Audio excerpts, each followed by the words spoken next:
Oh, hello, nerds. Thank you for watching Generally Nerdy. This is the week in Nerdom. We are in our final stretch. This show, the show at the end of the week, and then the show at the beginning of next week are our last 3 proper shows for the year. Remember this. In this episode, though, we have so much music. I'm so happy. This is the first time music is the largest section of the episode. We've got a fair amount of other stuff to go over as well, so without any further ado...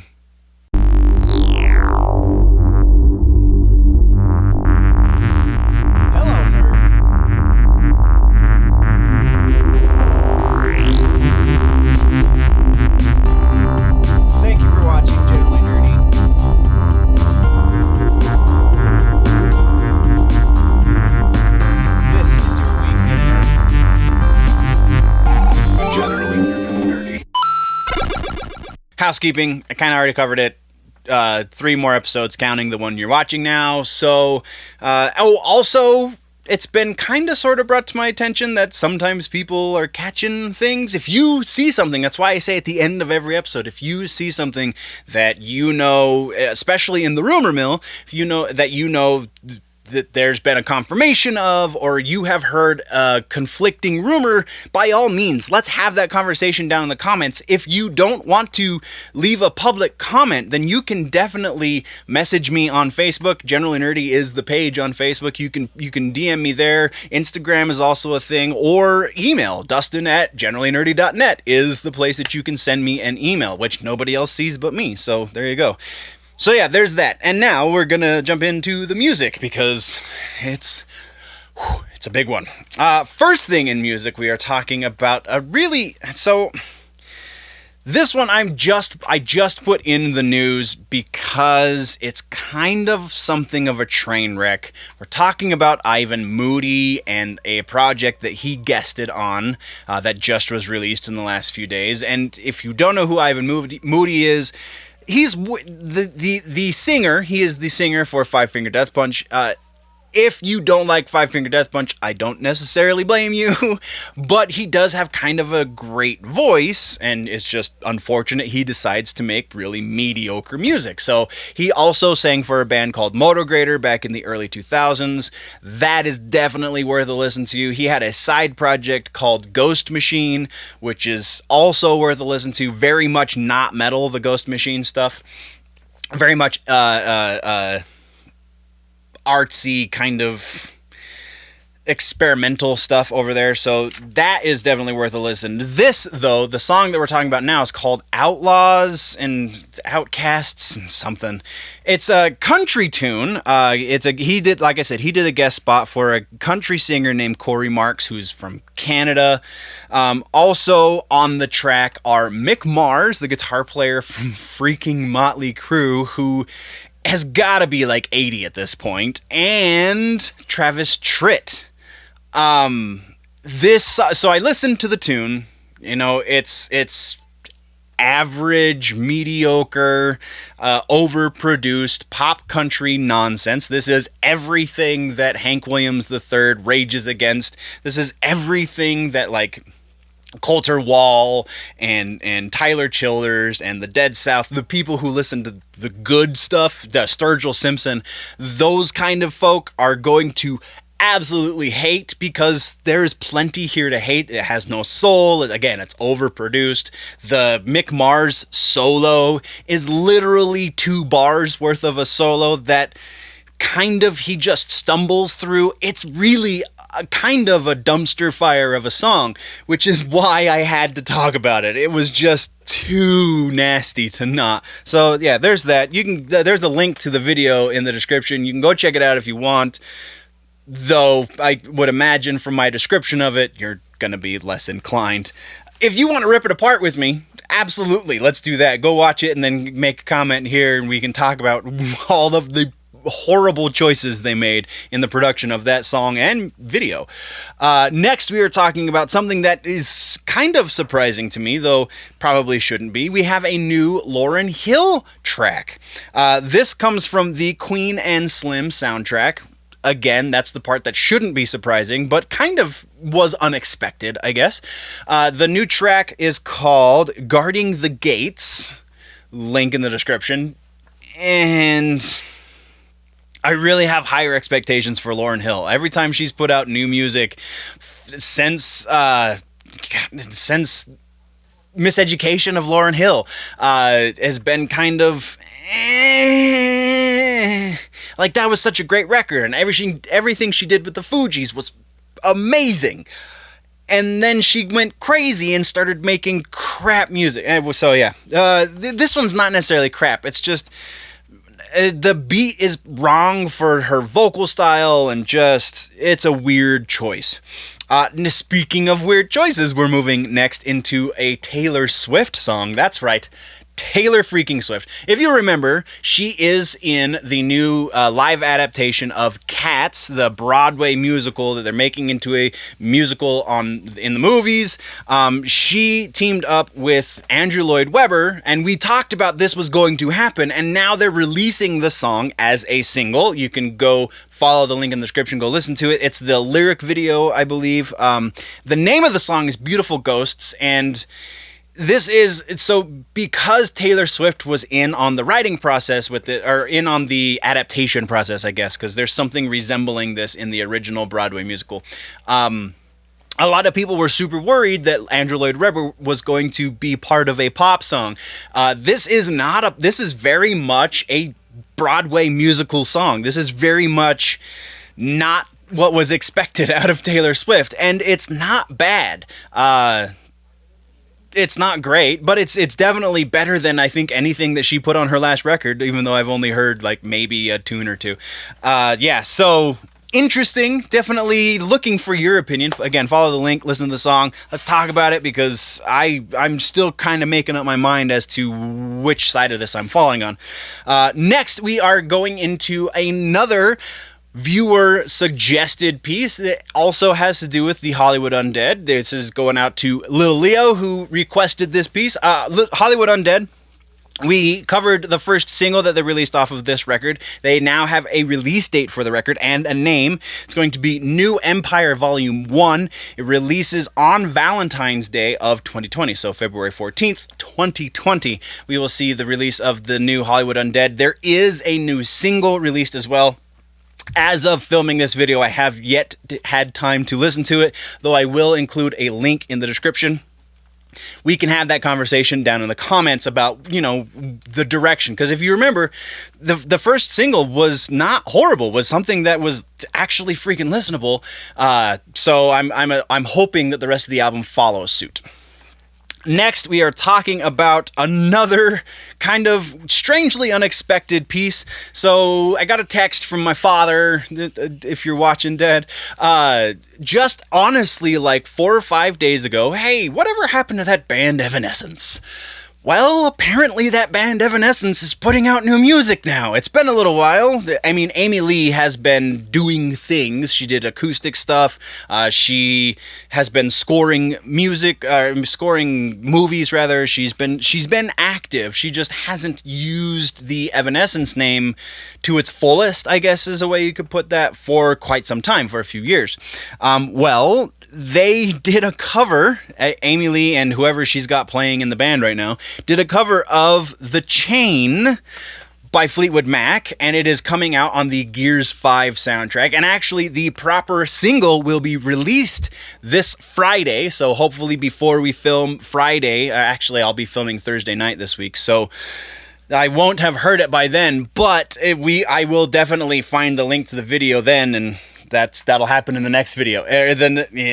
So anyway, it's interesting. The little bit, we do have a little teaser for it. It's kind of the ad for the game, but it still includes the Evanescence song, the Evanescence cover, I guess.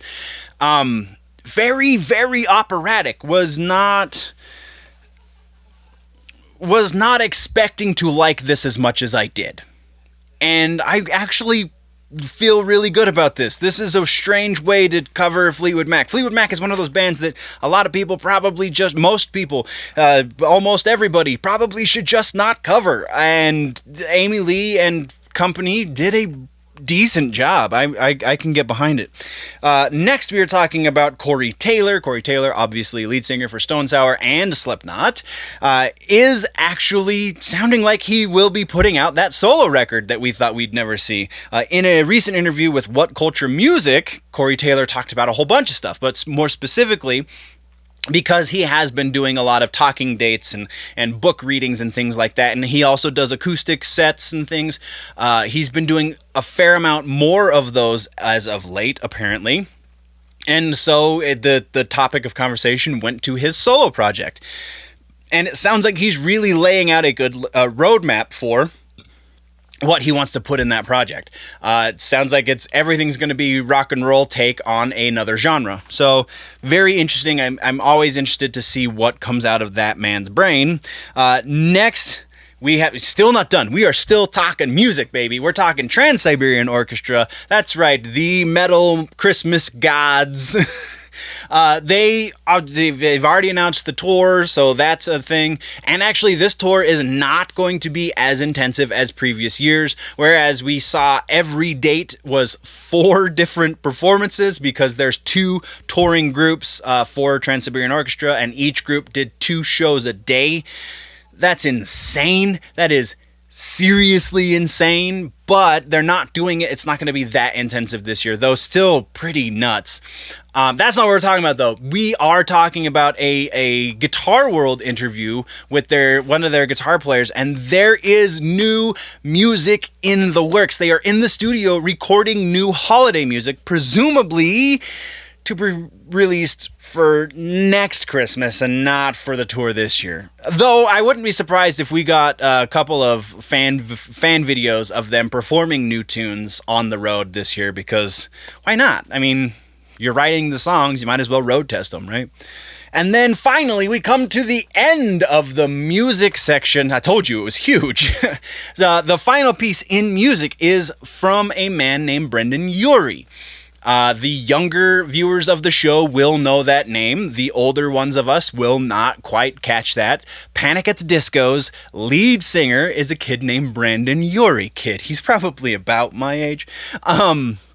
So he has been teasing an interest in doing some sort of heavier music, a heavier project, if you will. And he did a metal cover of a Panic at the Disco song. He's kind of teased things that he's been in the studio with. Well, apparently last Friday on his Twitch stream, because everybody has one of those these days, on his Twitch stream, he debuted a full and proper song. You can find the link in the description. The link takes you to about 5-10 seconds before the clip, because the actual video is like 15 minutes long, and the song itself is like 2.5 minutes long, right in the center of that video. So, to save you some of the inane, mind-numbing nonsense, I put the link so that it will start right at the beginning of that video, and it's right at the beginning of the song, I guess. It's impressive. Even if this had just been a new metal band and was just like, hey, these guys are up and coming and blah, blah, blah, listen to the song, it would be kind of getting the same response. I mean, a little bit more so this way, because I did not expect something this quality to be coming out of the dude who sings for Panic at the Disco. Yeah, worth a listen. Abso-freaking-lutely worth a listen. Dude, he's kind of a goofy kid, and the Twitch stream is a lot of silliness, and it was like, I don't really want to sit through this whole thing just to listen to a metal song I might not like, but I mean, it's totally worth a listen. But that's what we got for music, guys. Let's talk about TV streaming news, shall we? The TV streaming and the movies sections both are going to be shorter this episode. It was kind of hard to pull out what I did, so the little bit that we have is good. We're hitting that point now where everything's kind of in production, because right now is when all of the big movies will be launching. Then summer, and TV we're mid-season on all that jazz, so a lot of stuff is going to be taking breaks on TV. So that's kind of the situation we're in. There's whatever stuff is in motion. There's not a whole lot of new to be announced. There are some things, and we're going to get into that. But right now, it's a shorter episode, and very likely the next 2 episodes before we go dim will also be shorter as well. Just saying. So, let's jump into the TV streaming, like I said just a moment ago. First thing on TV streaming, we're talking about American Horror Story, not the current season, not the one that is... 1984 was an interesting season. Definitely not my favorite, but not horrible. Anyway, what we are talking about is season 10. We do know season 10 is happening, and according to Ryan Murphy, who was talking to Deadline, it might be the last season. So in that fashion, along those lines, whatever idiom you want to put here, he's making it sound like he's going to be bringing back some of the bigger guest appearances in order to go out with a bang, which sounds kind of cool. I feel like 10 seasons with this series is enough. Next, we are talking about Loki. Now, there is a rumor surrounding this piece of news, but there is some verifiable news at the center of it. So we will get to the rumor in the rumor mill, but first, the verifiable piece of news is a casting announcement for Sophie DiMartino, who really doesn't have a whole lot in her resume at the moment, and especially very, very little when it comes to nerdy things. I think the closest thing she gets to as far as nerdy stuff is the Yesterday movie, which is Beatles music, and if you're a music nerd, then you know and or love, or at least have an appreciation for the Beatles. So she has just been cast in an as yet undisclosed role. And therein lies the rumor. So stay tuned to the end of the episode and we'll get into the rumors. So anyway, that's really all we have there. Next up is a follow-up to a piece that I didn't actually put in the last episode, even though I did know about it in the last episode. I just wasn't sure what was going to come of it. I wasn't sure if it was really super newsworthy, but now that, there's been interesting motion, I'm covering it. So over on Disney Plus, which launched last week, it's been almost 2 weeks now. Wow. Time flies. Anyway, so over on Disney Plus, they have the streaming rights, not exclusively, because I believe Hulu still has streaming rights to it as well, but Disney Plus and Hulu are kind of hand in hand. Anyway, The Simpsons over on Disney Plus, they made a real bad foobar over there, because The Simpsons primarily, like the vast majority of The Simpsons episodes, all the way up through season 20, their aspect ratio was 4:3. So, in the world of TV, in the world of production, that aspect ratio is centered, is a box that is effectively cutting off the sides of the image. So what they did in order to make the aspect ratio from 4:3 to 16:9, which is the proper 1080p resolution aspect ratio, the thing that you watch a lot of movies in, although movies are now 2.3 to 1. It's really, really complicated, but really most screens, pretty much any phone screen is around 16:9 ratio. Your TV now is a 16:9 ratio. It's the widescreen ratio. So what they did was, because like I said, the 4:3 is effectively cutting off the sides of that 16:9 ratio, what they did is they zoomed in so that the sides blew out, but then you're effectively cutting off the top of that 4:3 ratio. And also effectively losing some clarity because you're making a already less than clear image larger, so all of the blurriness becomes more blurry. Anyway, so there was no way to view it in its original aspect ratio, which a lot of the early Simpsons, a lot of the best Simpsons stuff is visual. A lot of the gags, you have to see the entire screen in order to understand. And for whatever reason, be it because it was converted via algorithm or because whoever converted it just batch converted everything and didn't pay attention, they didn't crop effectively, because you could move that crop around, so you could still make a lot of the jokes work if you were paying attention to what you're doing and not just trying to do everything all at once. That's not what they did. And it looks like crap. And so now that they have received such a backlash, they're pulling a full-on Sonic the Hedgehog, and they're bending to what the audience wants, which in this case, as well as in the Sonic case, is kind of awesome. So come the new year, probably closer to February, though they weren't 100% on how long it was going to take, they will, not only will they fix this issue with The Simpsons specifically, but there will be a viewing option so that you can view shows in their original 4:3 format, or you can view them in the letterboxing format if you want to, again, crop in and kind of make things a little goofy. But that's your prerogative. If you want to take up your entire screen and you don't want those black bars on the sides, then you have that option now. So it's a good thing. This is definitely a good idea that Disney bent to the whims of their fans. But that's what we have for TV and streaming. Next, we are talking about movies, and movies is even shorter.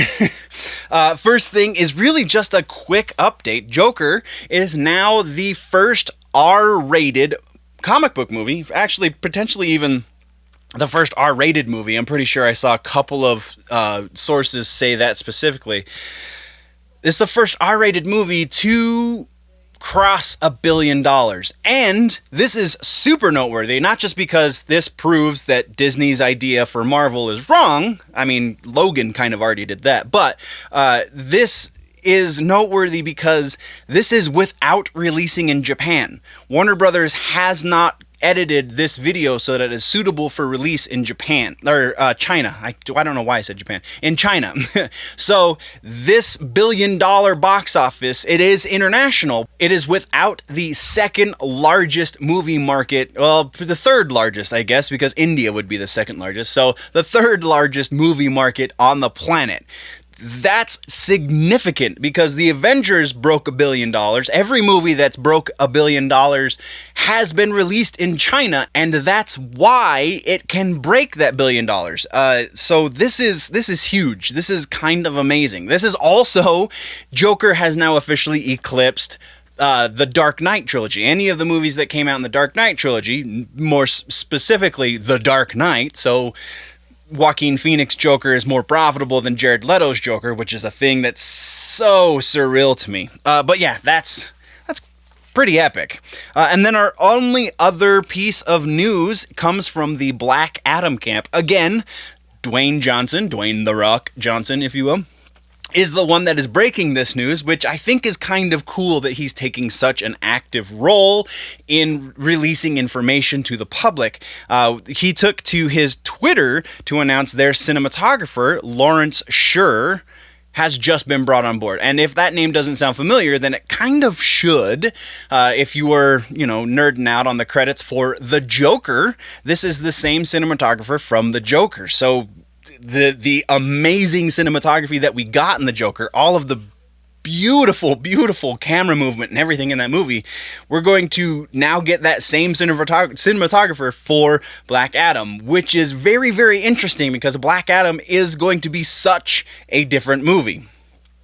I'm down. I think the art of cinema is so much fun to analyze and see, question why directors and cinematographers do certain things. And because The Joker was so well done in that respect, as well as pretty much every other respect, it'll be really interesting to see how that mind translates into a more traditional superhero kind of comic book movie. Now, let's talk about gaming. And gaming, we have two spots in gaming. First up is a new Half-Life game. Yes, that is correct. After how many freaking years? Like, 2.5 decades? Pretty close. Pretty freaking close. Maybe a decade and a half, but still. We are finally getting a new Half-Life game. It's not Half-Life 3, though. It's going to be called Half-Life Alyx, and it's going to be a VR experience. So not quite that hype as maybe if it was Half-Life 3, but this still shows that the dudes over at Valve are aware that people want more Half-Life content. Don't know a whole lot of the details as to what this is going to be as far as gameplay, as far as where it falls in the mythology, any of that. But it is something new from the Half-Life world, and that's always a win, right? Next, and our last piece in gaming, is Street Fighter. We got the official announcement of Champion Edition for Street Fighter V, which is basically just going to be all of the DLC in one space. There is going to be a new character, though presumably you'll be able to download the new character for your existing copy of Street Fighter V. This is, again, just like the Killer Instinct Complete Edition. If you didn't have the time to download all of the things, or you just wanted to get it cheaper, presumably, because eventually Street Fighter V Champion Edition will go down in price, and therefore you won't have to pay as much for all the DLC, right? So if that's the way you're doing it, if you wanted to wait for all the DLC to come out, this is the moment. Go get your Champion Edition. Also included are going to be just general balancing updates and tweaks to gameplay. But again, all of these things, if you already have Street Fighter V, all of these things are going to be downloaded already. So if you haven't jumped on the Street Fighter V bandwagon just yet, this is probably the best time to do it. All right, now we're moving over to comic books, and this is the last piece before the rumor mill. Comic books, we have a Fallout comic, potentially. Dynamite has been teasing over Twitter something to do with Fallout. They haven't come out and said that they are doing anything with Fallout. They have, though, been tweeting images that are obviously Fallout related. You have the Vault Tech freaking logo and a Nuka-Cola bottle, they cut it right before you get to the label that says Nuka-Cola, but it's a very distinctive look. I'm interested. I want to see, is this going to be a prequel comic? Is this going to connect 76 to the other games somehow? What is going on? As that gets announced, we'll be talking about it probably at the end of the week, because it sounds like they're gearing up very, very soon to make this announcement. So there's that. Next, just a real quick piece on Wonder Woman. Issue number 82 on sale right now. I'm not going to spoil anything important about the issue, but why does she need an invisible jet? This is a thing that since the modern incarnation of Wonder Woman can fly, why does she need a ridiculous vehicle? But they brought it back in issue number 82. They brought back the invisible jet. There was still a piece of it that hadn't been blown up, so they built a whole jet with it's just hurting my head thinking about what the heck does an invisible jet even do? Oh, so yeah, that's a thing. If you want to correct me or commiserate with me, do it in the comments. And then our final piece is a new Predator book over at Dark Horse. I'm super excited about this. I really dig Predator stuff. This is actually a continuation of a series that started in 1987. So Predator Hunters 3 is the name of the book. Chris Warner, who wrote on previous iterations of the Hunter's story, also wrote for Barbed Wire, will be writing along with Brian Thies, who also has done Predator books, as well as Star Wars books when Dark Horse still had Star Wars, and colorist. I'm apologizing for this right now because I'm going to mispronounce the last name. Wes Zolba, who colored on Mystery Science Theater 3000 and Aliens vs. Predator, The 3 Years' War. They will be doing this next installment of the Predator Hunters story. The first book, which will be one of 4, is out on February 5th, obviously 2020, and it's only going to be 4 issues, so I'm debating if I want to do each individual issue, if I just want to wait for the trade. I very likely will just wait for the trade because I'm horrible about my individual issues for things that aren't Batman or Deadpool related. So yeah, that's what we got for comic books. That's really it's such an interesting episode, just all over. Rumor Mill is the last section, and there's not a whole lot. Again, kind of a light episode, but we do have a couple. So first things first, I'm not going to bury the lead too hard. The Loki rumor that we referenced in the TV streaming section is that Sophia, the casting announcement, right? Sophia is going to be playing a female Loki. We do know, at least fairly well, strong rumor, strong sources say that the Loki series is going to be based on Loki kind of time traveling and popping in and out through points in history, which kind of breaks their time travel theory in the MCU, but that's not what we're here to talk about. So as part of that, it seems that there's going to be some interdimensional travel as well, according to this rumor, and we're going to see a female version of Loki. Though, what's her name? DiMartino is said to be a co-lead alongside Tom Hiddleston, so I don't know how much of this I believe, unless somehow they work it into the plot that the female Loki and Tom Hiddleston Loki somehow team up and are going through this series. That, I don't know, that it seems really, really loose to me. Next, we are talking about Captain Marvel 2, and before I get too far into this, there were 4 dates announced at the Marvel camp for movies that will be releasing in Phase 5, or leading into Phase 5. Stuff that they have not officially announced yet. There are only dates. So we can't really speculate. I mean, I would have even gone over the dates specifically, but then it would have led to a lot of speculation, and I want there to be a little more solidness behind the rumor of, oh, Black Panther is going to be one of those 5. Very likely Black Panther is going to be one of those 5, but which one of those 5 and why and all of that, we need a little more solid. Anyway, back to this rumor, Captain Marvel 2.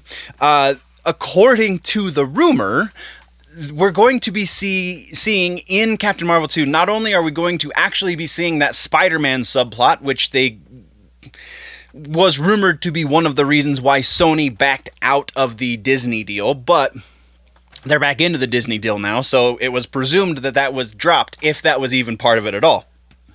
So, the Spider-Man rumor that we talked about before, just a real quick update, is the Captain Marvel, Brie Larson, is going to be using Spider-Man kind of as a crutch. They're going to write Spider-Man as the support for her in order to capitalize on his popularity, because Brie Larson's pretty divisive when it comes to this nerdy stuff, so it sounds like it's something that might actually be happening, but it also sounds like something stupid that they shouldn't be doing. Anyway, so that not only is still going to be happening because we got Spider-Man in the MCU again, but also it will be an adaptation of the Secret Invasion storyline, which is what a lot of people thought was going to be coming when we knew that the Skrulls were going to be in the first movie. But then they made the Skrulls sympathetic and like they're good guys kind of, and then they're Nick Fury, and I don't know. I personally think that this will be an introduction to the Secret Invasion story, and that will be more likely to be at least a minor arc in Phase 4, 5, and 6, and then culminate with Phase 6. We'll see Secret Invasion, and then whatever the actual big bad is come in at that point as well. But again, just rumors, we don't know. And we're moving on to our last rumor, which has to do with, of course, Star Wars. It's either Star Wars or Batman that we keep going back and forth with every freaking episode, right? So this rumor about Star Wars is Laura Dern is reportedly back on set for The Rise of Skywalker. No word as to whether or not this is true, A, or B, if she's coming back as Admiral Holdo. So then, therefore, it would be a flashback sequence of some sort, which kind of makes a whole lot of sense because we're going to be getting a lot of General Leia, right? So if we have a lot of General Leia who we don't have the actual physical actress there for, then it would make sense that we have people who are around General Leia, i.e. Admiral Holdo. So I can see this one being true. But that is all we have for rumors. And aren't they just so juicy? And that's the end of the episode, guys.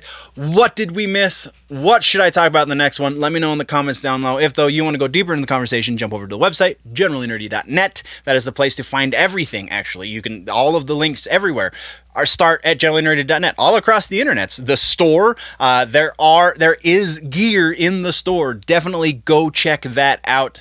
I will be adding more gear to it, and actually I'm going to be getting a shirt or two from the store to start giving to you guys to, push subscriptions and such. So check that out. Let me know which ones we should start with as far as the subscription drive goes. And if you're falling behind your nerd news, you want to catch up, click or tap the box right there to the left of my face to do that. Before we go, guys, always remember that if it's generally nerdy, it's probably here.